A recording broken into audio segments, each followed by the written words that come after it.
हमारे मेरे लिए तांत्या मामा एक चिन्ह है।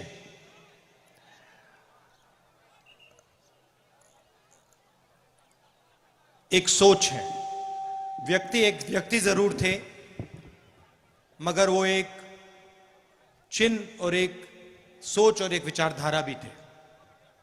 और उनकी विचारधारा के कारण, उनकी सोच के कारण मैं आज यहां आया हूं।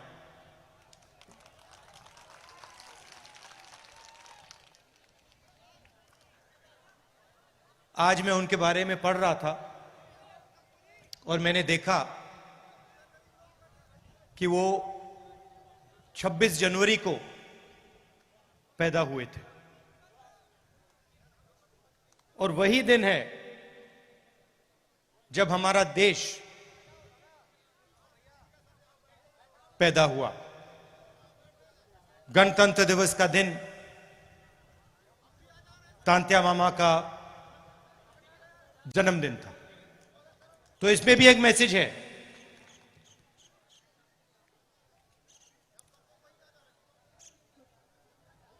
कुछ दिन पहले मैंने महाराष्ट्र में एक भाषण किया और उसमें मैंने आदिवासी शब्द के बारे में बोला।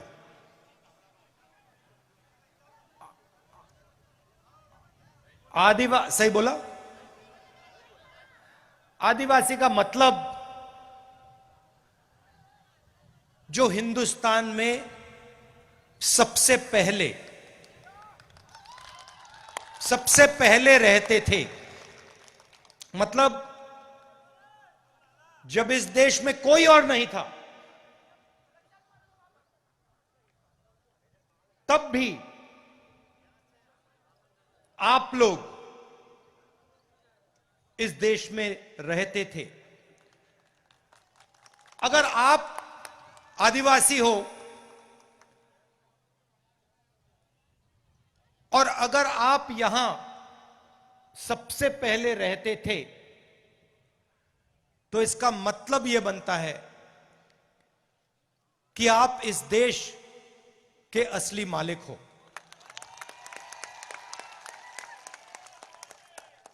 सही बात? ये जो शब्द होते हैं, ये बहुत चीजें छुपाते हैं,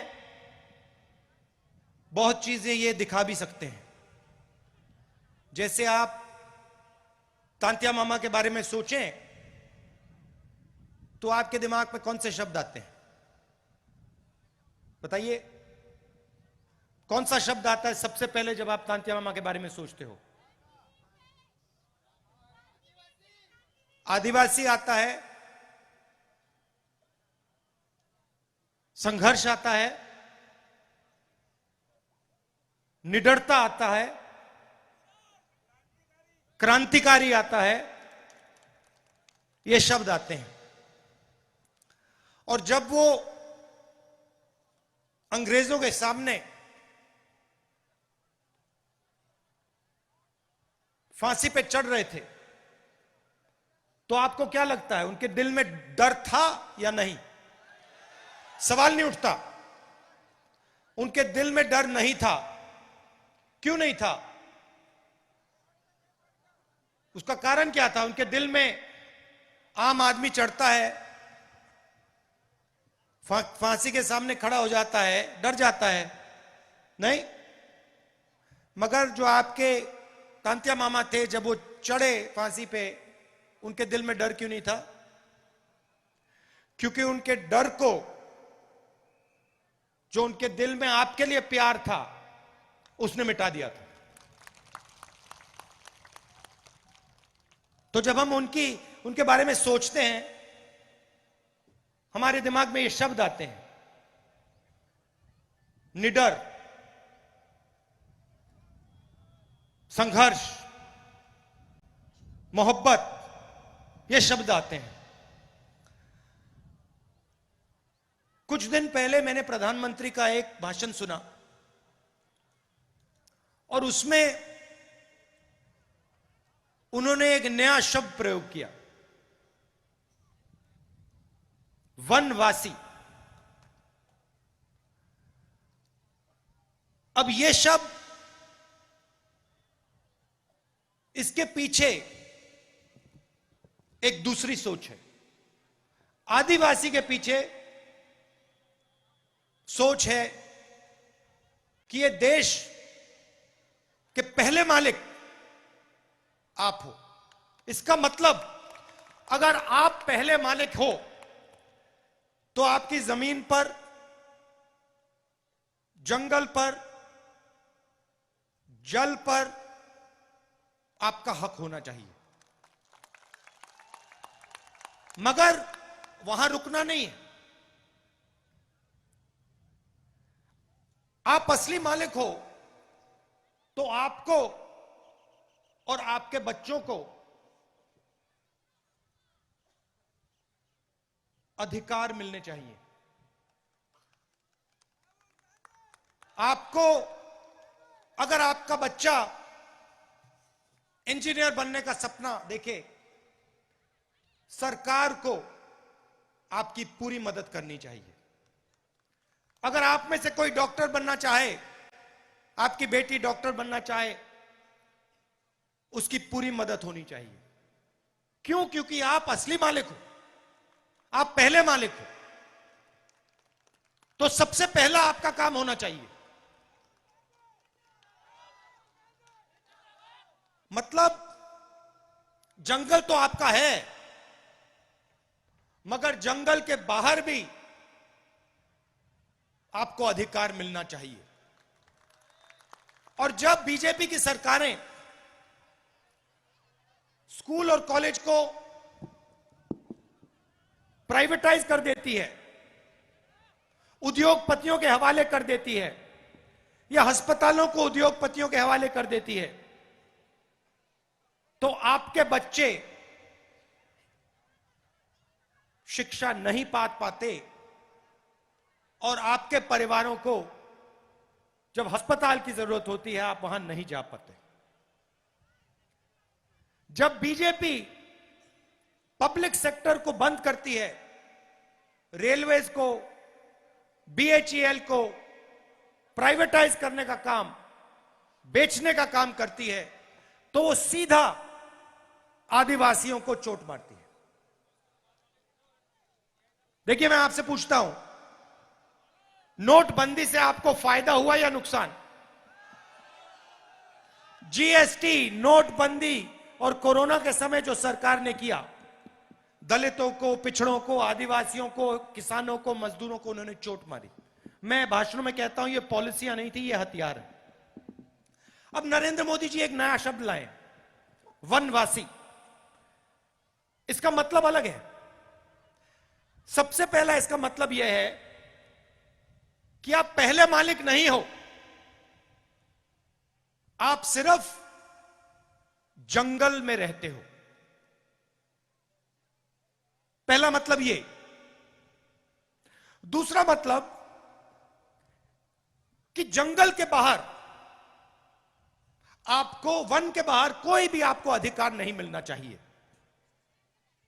और तीसरा मतलब जो आपको दिख रहा है, जहां भी हम देखें, बीजेपी की सरकारें जंगल को उद्योगपतियों को दे रही है, जंगल काटे जा रहे हैं। आस्ते आस्ते आस्ते आस्ते आस्ते हिंदुस्तान में जंगल खत्म होते जा रहे हैं। सही बोला, गलत बोला?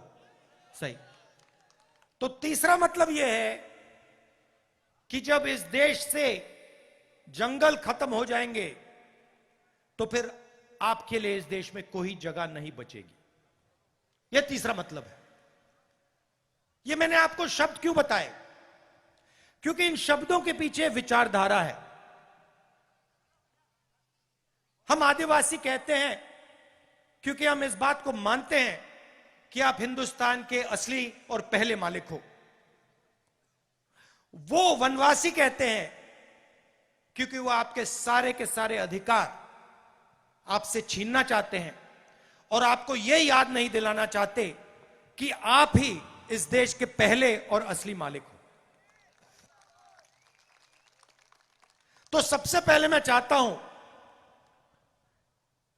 कि ये जो बीजेपी के लोगों ने आपके ऊपर अपमान किया है, ये जो शब्द इन्होंने आपके लिए प्रयोग किया है वनवासी, इसके लिए ये आपसे माफी मांगे। हाथ जोड़ के हिंदुस्तान के आदिवासियों से ये माफी मांगे और उनसे कहें कि आप वनवासी नहीं हो, आप आदिवासी हो और आप हिंदुस्तान के पहले मालिक हो और हम आपको जो भी अधिकार चाहिए वो हम आपको देंगे। और दूसरा काम, माफी मांगने के बाद, पहले नहीं, माफी मांगने के बाद दूसरा काम, जो ये आपसे जंगल छीनते हैं, जो हम पैसा कानून लाए, जमीन अधिग्रहण बिल लाए, फॉरेस्ट राइट एक्ट लाए, इन 3 कानूनों को ये जो कमजोर करते हैं और आपकी जो जमीन है जो आपसे छीनते हैं, आपका जल है, आपका जंगल है जो आपसे छीनते हैं, वो आपको वापस देने का काम शुरू कर दें। और अगर ये नहीं करेंगे तो जैसे ही हमारी यहां सरकार आएगी, हम आदिवासी शब्द का प्रयोग करेंगे और जो आपके हक हैं एक के बाद एक आपको देना शुरू कर देंगे। और जो आपकी जमीन है उसका अधिकार, जल और जंगल का अधिकार आपको वापस देना शुरू कर देंगे। आप जानते हो कि आदिवासियों के खिलाफ सबसे ज्यादा अत्याचार मध्य प्रदेश में होता है। पूरा मध्य प्रदेश का आदिवासी जानता है कि अगर किसी प्रदेश में आदिवासियों के खिलाफ अत्याचार होता है तो उस प्रदेश का नाम मध्य प्रदेश है। ऐसा प्रदेश हमें नहीं चाहिए।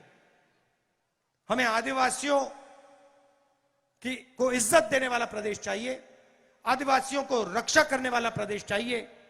और ये जो वनवासी शब्द है, इसका प्रदेश हमें नहीं चाहिए। आप सब आए, प्यार से आपने मेरी बात सुनी और आपने मेरी बात बहुत अच्छी तरह समझ ली है। मैं आपके चेहरे देख रहा हूं, आपको बात समझ आ गई है, सब समझ गए हैं। ये जो बीजेपी की विचारधारा है, याद रखिए, अभी हम तांतिया मामा की बात कर रहे हैं। एक सेकंड भाई, तांतिया मामा की बात कर रहे हैं। तांतिया मामा को फांसी पे किसने चढ़ाया? अंग्रेजों ने, सही?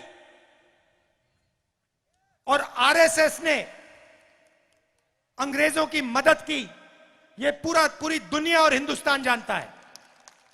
तो याद रखिए, अंग्रेजों ने तांतिया मामा को फांसी पे चढ़ाया, मगर आरएसएस की विचारधारा ने उनकी मदद की। यह भी मत भूलिए, वनवासी शब्द के पीछे यह भी सोच है।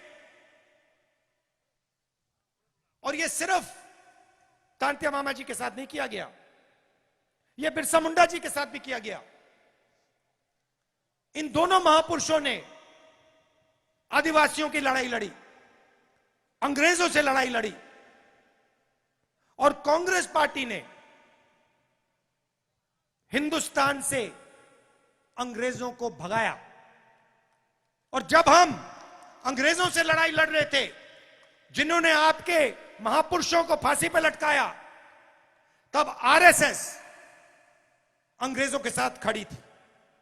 यह पूरी दुनिया जानती है। और यह याद रखिए, यह जो वनवासी शब्द है, यह आपको खत्म करने का शब्द है। और आदिवासी शब्द जो है, यह आपको हक दिलवाने का और यह आपको हिंदुस्तान के असली मालिक बनाने का शब्द है। बहुत बहुत धन्यवाद। जय हिंद, नमस्कार।